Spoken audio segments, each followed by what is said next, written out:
మైమరపించే మద్యంలో మనుషుల చంపే కల్తీలు, ప్రాణం పోసే మందుల్లో ప్రాణం తీసే కల్తీలు, పరీక్ష రాసే చేతుల్లో కాపీ కల్తీలు, ఉప్పెన లాంటి యువతరంలో హిప్పీ కల్తీలు, అటు దినుసుల కల్తీలు, ఇటు మనసుల కల్తీలు.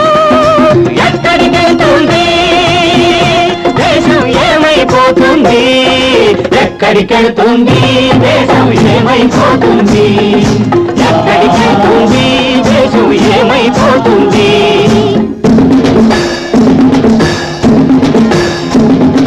ధరల బరువుతో ప్రజల రెక్కలు విరుగుతూ ఉంటే, ఇంది కరువుతో పేదల డొక్కలు మండుతూ ఉంటే, ధరల బరువుతో ప్రజల రెక్కలు విరుగుతూ ఉంటే, ఇంది కరువుతో పేదల డొక్కలు మండుతూ